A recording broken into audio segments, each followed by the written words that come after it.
You think you've moved on, you think you've healed, but there's a wound you've never dared to touch, the one tied to the woman who first held your soul before the world ever hurt you. Your mother.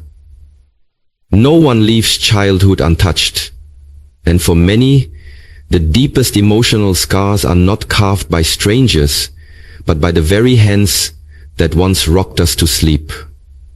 Our mothers shape our inner world long before we learn the language to describe it.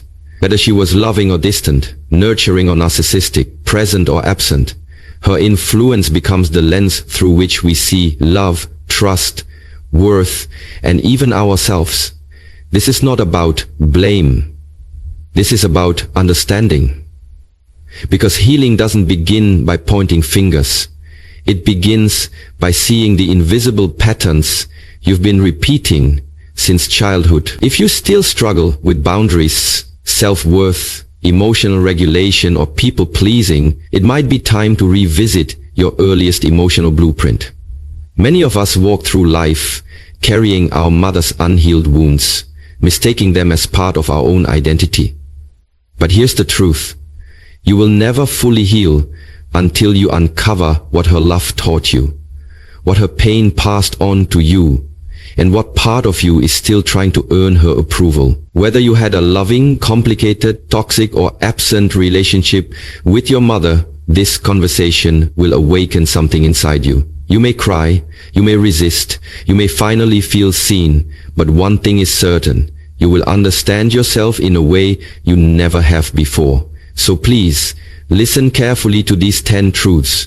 They're not just lessons, they are keys. And one of them might just unlock the part of your heart that's been aching for peace. Number 1. Your mother was your first mirror.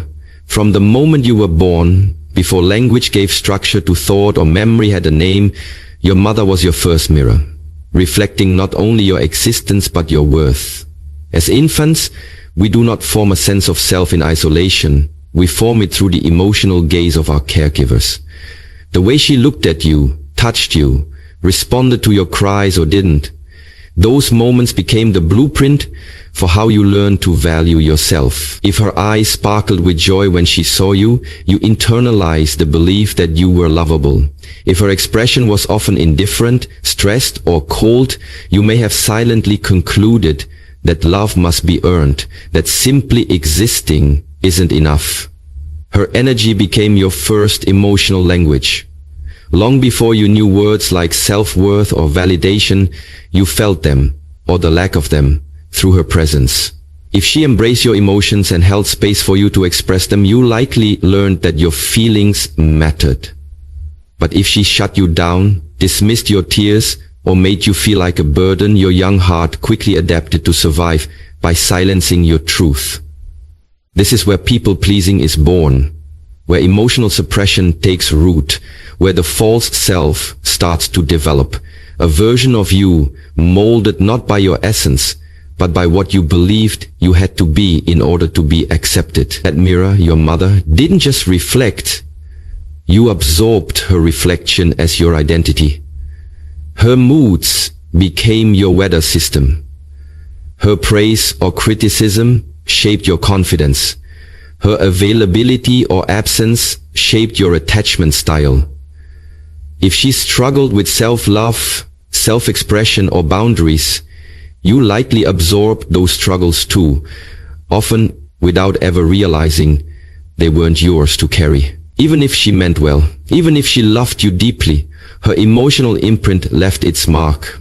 And that's why so many people find themselves as adults still wrestling with invisible wounds that trace back to childhood, to the face they first looked into when trying to understand, who am I? Am I enough? Am I safe to be me?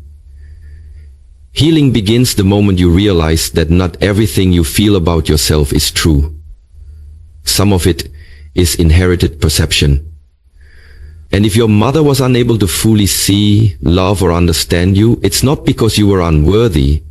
It's because she couldn't mirror what she didn't yet recognize in herself. But now, as an adult, you have the power to become your own mirror. You can choose to reflect back truth, compassion, and dignity to the parts of you that were once neglected. You can break the trance of inherited self-perception and rewrite the narrative. The mirror no longer controls you. You now get to decide what is real, what is worthy, and most importantly, who you truly are. Number 2. Her pain became your pattern.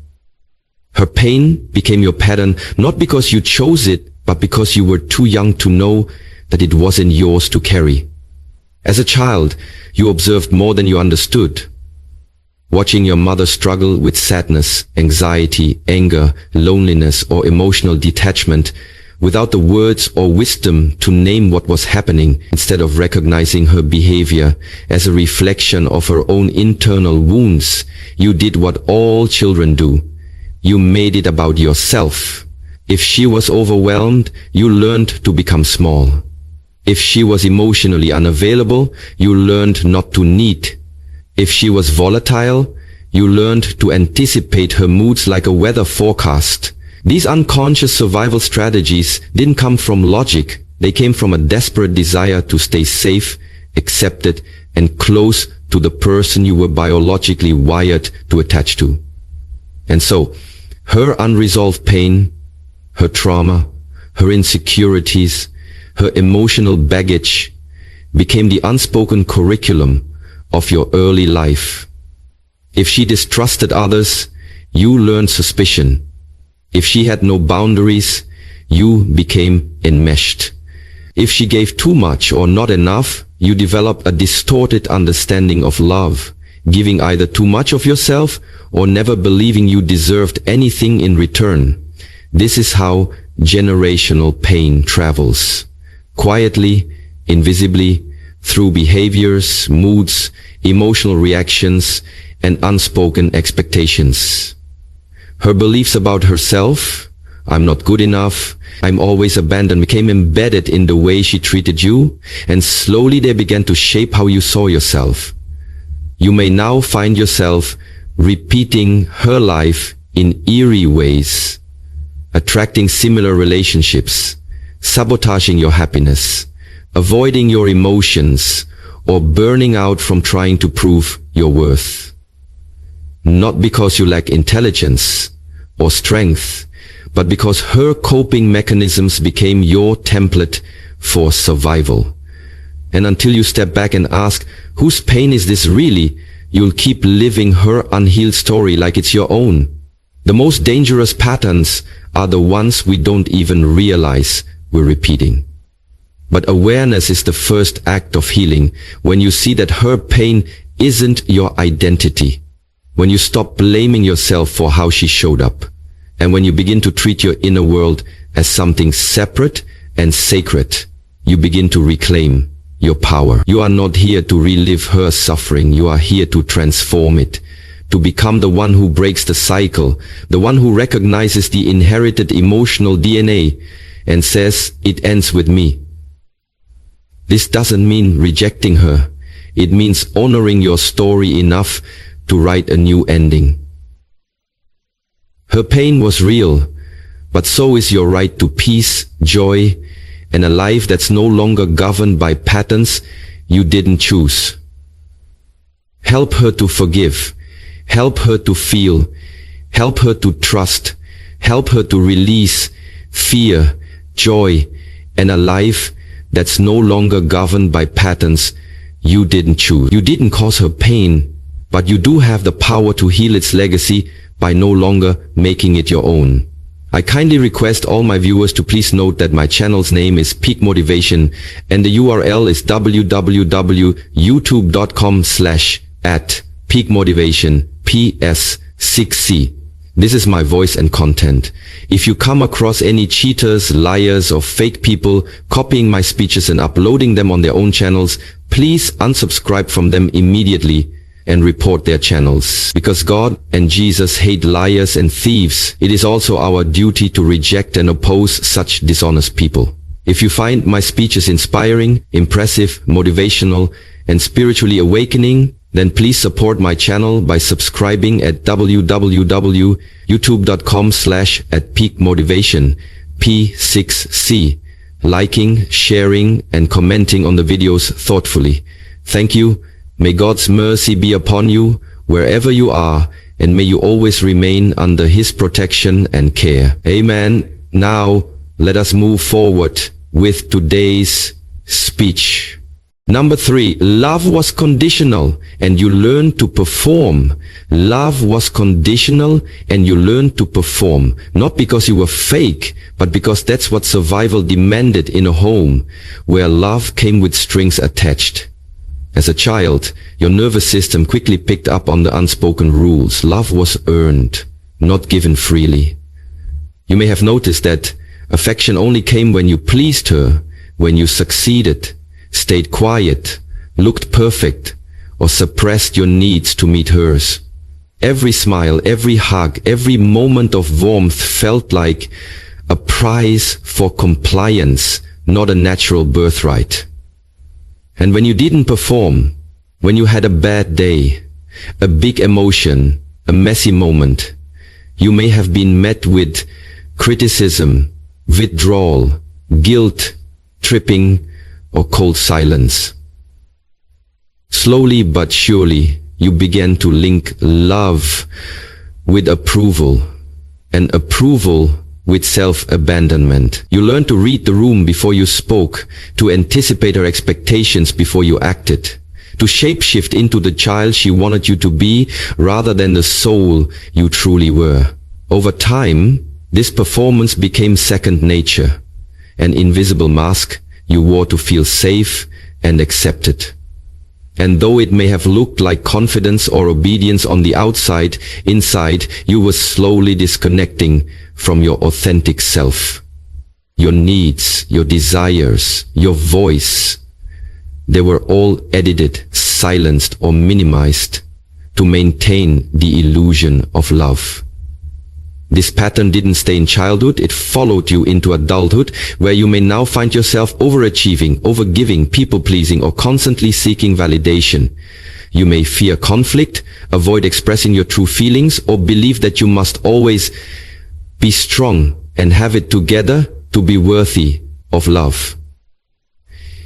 And yes, I said to be worthy. You may now find yourself overachieving, overgiving, people-pleasing, or being abandoned, overlooked, overworth. This is why we should always empathize that people are very scared and vulnerable. Relationships may feel like emotional negotiations instead of safe havens.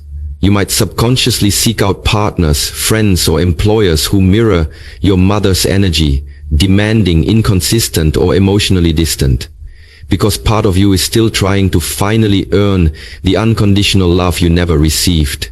And even when people do offer you real love, you may not trust it, because deep down, you believe love must be proven, not received. This internalized performance isn't your fault. It was your way of surviving an environment that lacked emotional safety. But now, it's your responsibility to recognize that you no longer need to earn love by performing. Real love doesn't require you to shrink, to strive, or to betray your truth. Real love meets you in your wholeness. Healing means removing the mask. It means allowing yourself to be seen in your imperfection, to express your needs without guilt, and to know that you are worthy not for what you do, but for who you are. You don't have to be perfect to be loved. You just have to be real. And the day you stop performing is the day you start coming home to the love you've always deserved. Number 4, he taught you what you deserve. Even if she was wrong, she taught you what you deserve. Even if she was wrong. Because as a child, you had no other framework for understanding your worth than the way she treated you, spoke to you, and showed up for you.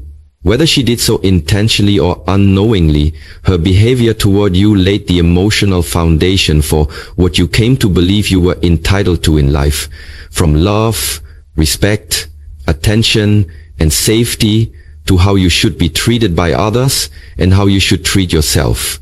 If she consistently criticized you, you may have learned that nothing you do is ever good enough. If she was emotionally unavailable, you may now equate intimacy with disappointment, or believe that your emotions are too much, too inconvenient to matter. If she was controlling, dismissive, or inconsistent, you may have learned to second-guess yourself, to apologize for your existence, or to seek permission before you speak your truth. The point is, she didn't just raise you, she raised your internal standard for what kind of love you would accept. And if she was operating from her own unhealed pain, chances are she taught you lessons in worth that were warped by her wounds. But you didn't know that. You took her treatment as fact. You believed that how she loved or failed to love you was an accurate measure of your value, when in reality, it was only a reflection of her capacity at the time.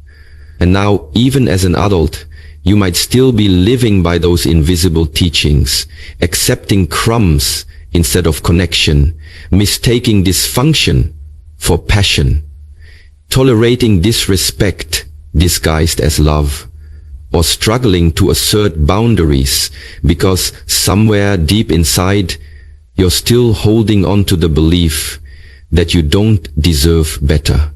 You may settle for less in relationships, stay silent in rooms where you should speak, or overextend yourself trying to prove you're worthy because her voice still echoes in the back of your mind, shaping the way you see yourself. But here's the truth. She was wrong. She may have done the best she could, but if her version of love taught you to doubt yourself, to abandon your needs, or to dim your light to keep peace, then it's time to rewrite those lessons. It's time to rewrite those lessons. You don't have to keep repeating the emotional standards she set for you. You can re-educate your heart. You can choose to believe that you deserve to be loved without conditions, to be heard without begging, to be seen without performing. The most powerful healing comes when you realize that just because someone couldn't give you what you needed doesn't mean you weren't worthy of it. Their limitations do not define your deservingness. And today, right now, you have the power to break the spell, to raise your standards, and to start treating yourself as someone worthy of tenderness, presence, and protection.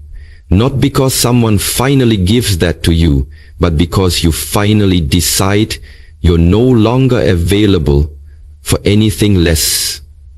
Number 5, you may still be seeking her approval in others. You may still be seeking her approval in others, not because you're weak or unaware, but because the longing to be seen, validated, and loved by your mother doesn't simply vanish with age. It morphs, it disguises itself, and it embeds deeply into your adult relationships, silently influencing your choices without you even realizing it. As children, we are hardwired to crave connection with our primary caregiver, especially our mothers. And when that connection is inconsistent, dismissive, conditional, or emotionally unavailable, the need for her approval becomes an internal hunger that never feels quite full. Even if you've grown up, built a life, and distanced yourself from your childhood, you may find yourself drawn to people who echo her emotional tone. Partners who withhold affection until you perform. Friends who never fully accept you. Bosses whose praise feels just out of reach. Or social circles that make you feel like you must prove your worth to belong. It's not accidental. It's repetition. It's your inner child unconsciously recreating the emotional dynamic that was never resolved, hoping that this time someone will give you the approval your mother didn't. You may chase success not just for personal fulfillment, but in hopes that someone, anyone, will finally say, "You're enough." You may overextend in relationships, becoming the fixer, the helper, the achiever, because you were once the child who believed, "If I can just be good enough, she'll love me fully." And even when you receive love, you might not trust it, because it doesn't feel familiar. Real, healthy love can feel foreign if you were raised on emotional unpredictability. This pattern becomes especially dangerous when you find yourself trapped in cycles of people-pleasing, perfectionism, or attaching to emotionally unavailable people, confusing their rejection for a challenge to earn love the way you never could with your mother. But here's the truth that can liberate you. Their approval isn't hers. No one in your life today holds the authority to give or withhold your worth. Not a partner, not a friend, not a parent, not a boss. The validation you've been searching for was never meant to come from others. It was meant to be reclaimed by you. Healing means noticing when you're bending over backwards for acceptance and asking yourself, whose approval am I really chasing? It means realizing that what you didn't get back then cannot be retroactively fixed through others. It must be healed within. When you begin giving yourself the unconditional love, compassion, and validation your younger self always needed, the compulsive need for external approval begins to dissolve. You stop overcompensating. You stop settling. You stop abandoning yourself for temporary validation because finally you understand your worth was never up for negotiation. It was only buried under years of trying to earn love that should have been freely given. And now you are free to become the one who approves of you.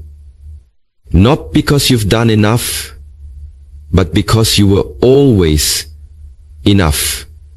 Number 6. She did the best she could, but that doesn't mean it was enough. She did the best she could, but that doesn't mean it was enough. And holding both truths at once is one of the most difficult yet liberating steps on the path to healing. It's easy to get trapped in the polarity of either vilifying or idealizing your mother, especially when you begin to examine your wounds and realize how many of them trace back to her words, her choices, or her silence. But healing is not about blame, it's about clarity. Yes, she may have been doing her best with the tools she had, with her own unresolved pain, in the circumstances she found herself in. Maybe she didn't have access to emotional education, support systems, or even the freedom to heal herself. Maybe she parented you the only way she knew, repeating what was modeled for her, and understanding that can soften your heart with compassion. But compassion doesn't mean denial. Because even if she did the best she could, it may still have left you feeling unseen, unloved, misunderstood, emotionally neglected, or even harmed. Her best effort may have still failed to meet your emotional needs, leaving you to grow up with voids you didn't know how to name, but carried in your relationships, your identity, your nervous system. The truth is, intention and impact are not the same. She may have intended to love you, but that doesn't erase the pain of feeling emotionally abandoned. She may have sacrificed for you, but that doesn't cancel the effects of her rage, control, or unpredictability. She may have provided for you, but that doesn't mean she truly connected with you. And as a child, you didn't just need her effort, you needed her presence, her regulation, her tenderness, her belief in you. When those things were missing, even if unintentionally, the wound was still created. And pretending otherwise out of guilt, obligation, or fear of disloyalty only prolongs your suffering. Your pain is valid, even if she didn't mean to cause it. Your needs mattered, even if they were never acknowledged. And you are allowed to grieve what you didn't receive without making her the villain. Holding her humanity and your hurt in the same hand is not betrayal, it's maturity. It's the point where you stop waiting for her to apologize or become someone she's not, and you start giving yourself what was missing. You begin to understand that forgiveness doesn't require forgetting, and honoring her doesn't require denying your truth. Healing comes when you allow yourself to stop defending her at the cost of abandoning yourself. It comes when you release the guilt for feeling hurt by someone you love. You are not here to diminish her legacy. You're here to untangle yourself from it, so you can grow into the person you were always meant to be. Her best might have built the foundation, but now it's your turn to renovate, to repair, and to rise. Because your healing doesn't depend on her doing more. It depends on you finally doing what's enough for your own soul. Number 7, you don't have to become her or her opposite.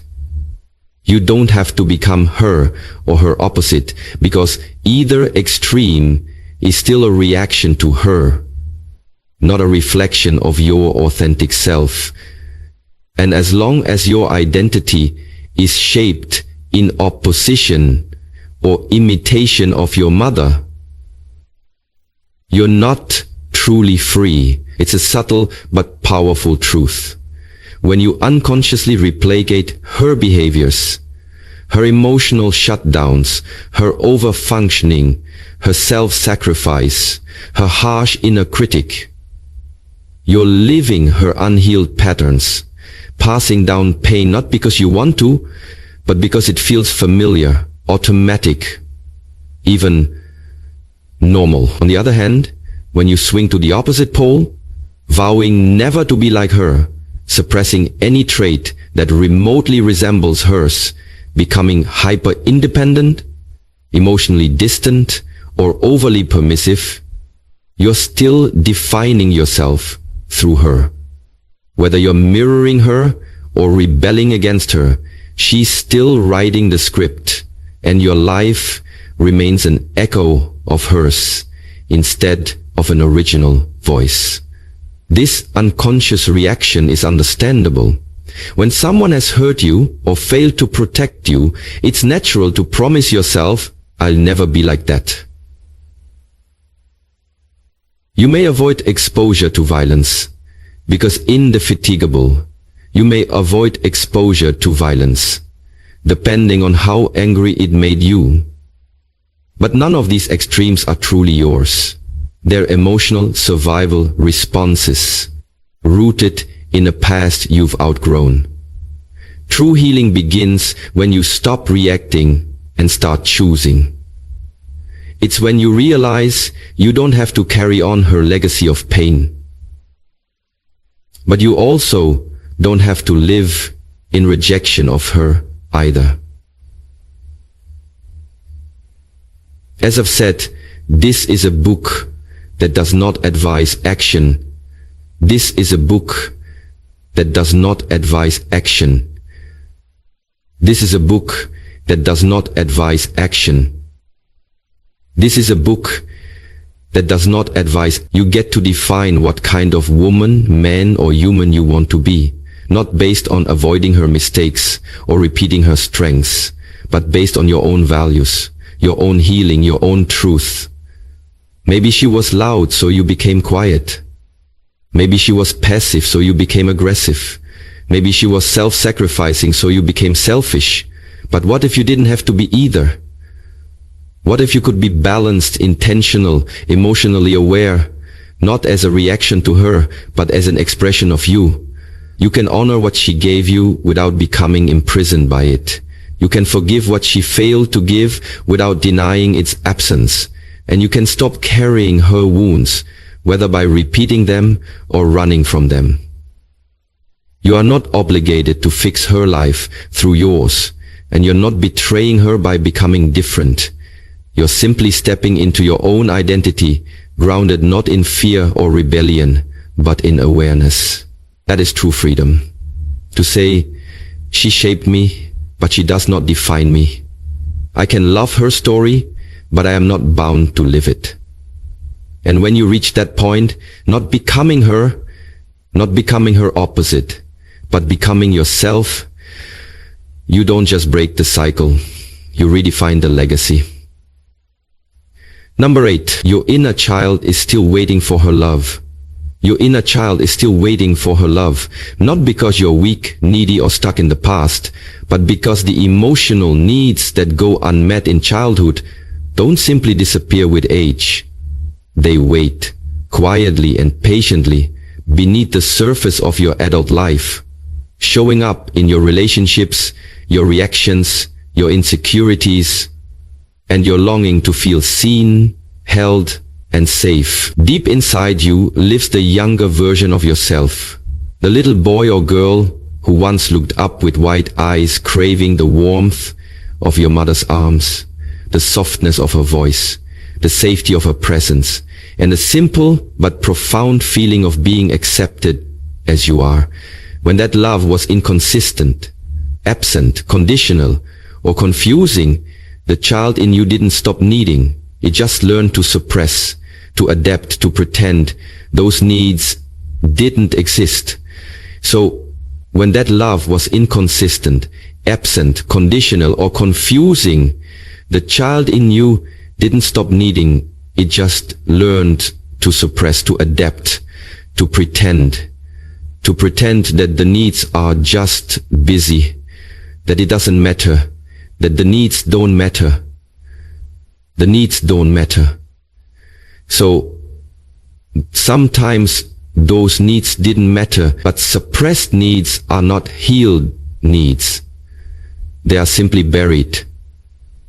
And they tend to resurface in adulthood through anxiety, people-pleasing, emotional outbursts, avoidance, or the quiet ache of loneliness you can't quite explain.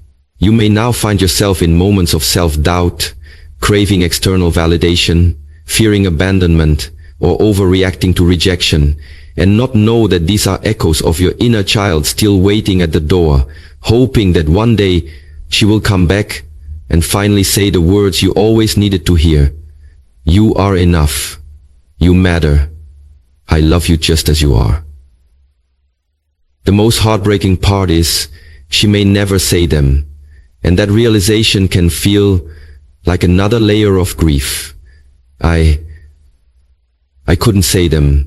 The most heartbreaking part is she may never say them, and that realization can feel like another layer of grief. I couldn't say them. The most heartbreaking part is she may never say them, and that realization can feel like another layer of grief. I couldn't say them. The most heartbreaking part is she may never say them. But here's the truth that shifts everything. While your mother may never become the person your inner child needed, you can stop waiting for her to come back and instead go inward to meet the child within who's been waiting all this time for your attention, your comfort, your protection. You can hold space for that little one who was once ignored or shamed or made to feel invisible. You can offer the love you never received in a voice that says, I see you, I hear you, I will not abandon you again. Reparenting isn't about pretending the past didn't hurt. It's about acknowledging the pain and choosing to respond with compassion instead of neglect. It's about giving yourself permission to grieve what was missing, while also realizing that healing doesn't depend on your mother changing. It depends on you showing up for yourself in the way she couldn't. The inner child isn't a metaphor. It's a real emotional presence within you that wants to be integrated, not silenced. And the moment you stop running from that small voice inside and start listening to it, nurturing it, and loving it, you begin the sacred process of healing from the inside out. You become the mother your soul needed. You break the cycle. You no longer live life trying to fix what she broke. You begin building what you always deserved. That is where true healing lives. Not in waiting for her love, but in finally learning to give it to yourself. Number 9. Forgiveness is not reconciliation, it's liberation. Forgiveness is not reconciliation, it's liberation. Because true forgiveness is not about restoring a broken relationship or pretending the pain never happened, but about releasing yourself from the emotional prison that holding on to resentment, anger, and unmet expectations creates. Many people misunderstand forgiveness as a passive act, a form of weakness, or even a betrayal of justice, especially when the one who caused harm has never acknowledged it or apologized. But forgiveness is not about letting them off the hook. It's about unhooking yourself from the grip their actions still have on your heart, your mind, your nervous system. It's about saying, I choose to no longer carry the weight of your choices in my body, in my thoughts, or in my future. And it's about saying, I choose to no longer carry the weight of your choices in my body, in my thoughts, or in my future. When it comes to your mother, this can be especially complex because the wounds often run deep and personal. She was the first person you were biologically and emotionally bonded to. If she hurt you through absence, manipulation, control, criticism, or emotional neglect, it may feel almost impossible to separate the pain from your identity. And yet, forgiveness doesn't mean you condone what happened. It means that today you can love and lose someone. You can lose someone, but you cannot lose her. So for that reason, it makes absolute sense to forgive your mother that she started you through almost 20 years of pain and exposure to adversity and contract gains, and means you acknowledge the hurt fully, grieve it deeply, and then consciously decide that her unhealed behavior will no longer define your worth, shape your story, or dictate your peace. Reconciliation, on the other hand, requires mutual effort, accountability, and a willingness to rebuild trust, which not every relationship can or should have. Forgiveness is a solo journey. Reconciliation is a joint one. You can forgive your mother without ever speaking to her again. You can release the bitterness in your heart without inviting her back into your life. You can let go of the need for her to change, apologize, or finally get it, and instead choose to change your own inner narrative. Because as long as you wait for her to make it right, you're still giving her power over your healing. Forgiveness says, I reclaim that power. Not for her, but for me. It doesn't erase the past, but it removes the past's control over your present. It's an act of self-love, not permission. It's saying, I deserve to be free, and cutting the invisible cords that have bound you to cycles of pain, longing, and resentment. You begin to breathe again, think clearly again, love freely again. Not because she made amends, but because you made a choice. Forgiveness is not a one-time act.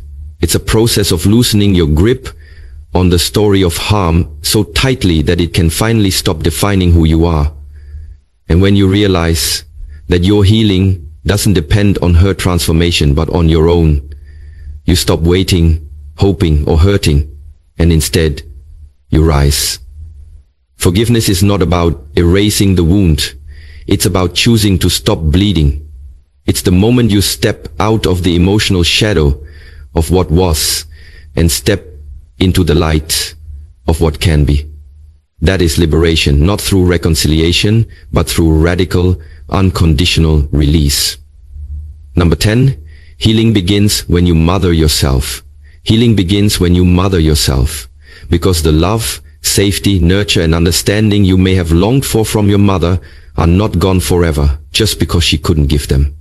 They are waiting within you to be awakened, reclaimed, and regiven by your own hands, in your own voice, through your own choices. For so long you may have carried the ache of emotional deprivation, a subtle emptiness echoing from childhood, where you were perhaps unseen, unheard, or made to believe your needs were too much, or your feelings were a burden. You might have walked through life hoping someone, anyone, would finally show up, the way she didn't, to soothe your pain, hold your vulnerability, protect your boundaries, and tell you that you are lovable exactly as you are. But no external source can ever fully fill that void, because it was never meant to be outsourced again. It must now come from within. Mothering yourself means becoming the nurturer you always needed, the one who whispers kindness when you fail, who allows you to rest without guilt, who holds your tears without judgment, who protects your inner child fiercely and consistently, and who shows up for you every single day, not just when you deserve it, but especially when you don't. This child is within, and it is the one who deserves it, but especially when you don't. The time that you spend with it means the one who shows up for you every single day, not just when you deserve it, but especially when you don't. It's not about pretending you were never hurt. It's about becoming the one who finally tends to the wound with care. You begin to listen to your needs and prioritize your well-being instead of ignoring yourself like you were once ignored. You validate your emotions instead of minimizing them like others may have. You give yourself grace instead of shame, structure instead of chaos, encouragement instead of pressure. And as you learn to do this, slowly and lovingly, you begin to rewrite your emotional blueprint. You begin to trust yourself, feel safe in your own body, and reclaim the worth that was always yours. Mothering yourself also means reparenting the scared parts of you that still feel unsafe, letting them know they are no longer alone, no longer waiting at the door for someone who may never arrive. It means setting boundaries not to push people away, but to protect your peace. It means saying no without apology, resting without guilt, and celebrating yourself without shame. It's about rebuilding that inner sanctuary you never had, and realizing you now have the tools to do so. The most powerful truth is this: the mother you needed doesn't have to remain a ghost of the past. She can live in you now, through your own presence, your own tenderness, your own unshakable commitment to your healing. You become the anchor you always searched for, and in doing so, you don't just heal, you evolve. You break the chain. You become the safe space you never had. Because healing doesn't happen when she changes. It begins the moment you decide to mother yourself with the love, care, and devotion that was always deserved, but now finally received. So here we are at the end of a journey that is deeply personal, profoundly emotional, and often avoided because of how raw it feels to look backward and face what we were never given. But the truth is, healing doesn't come from pretending the past didn't shape us. It comes from having the courage to revisit it with open eyes and a willing heart. Understanding your mother, her limitations, her pain, her patterns, and how they affected you is not about assigning blame. It's about reclaiming the power you lost when you made her treatment of you the definition of your worth. If your mother wounded you, it wasn't because you were unworthy. It was because she hadn't yet healed herself. If she couldn't love you in the way you needed, it's not a reflection of your capacity to be loved. It's a reflection of her capacity to give it. But now, as an adult, you get to choose what to carry forward and what to put down. You are not here to repeat the pain. You are here to rewrite the legacy that starts with awareness and continues with action. Tender, consistent, soul-saving action. So my advice to you now is this.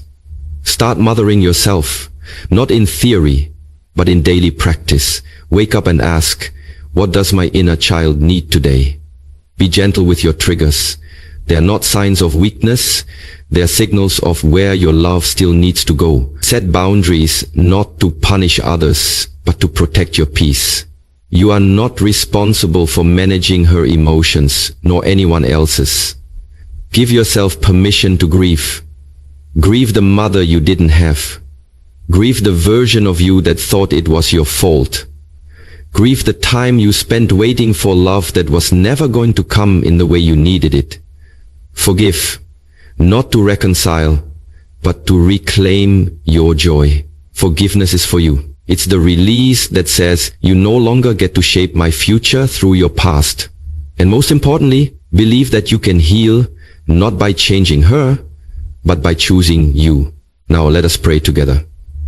Dear Divine Presence, today I lay down the burden of what I never received, and I open my heart to the love that is still available to me from within. I release the need to be seen, approved, or validated by the one who could not give what she never received. I forgive,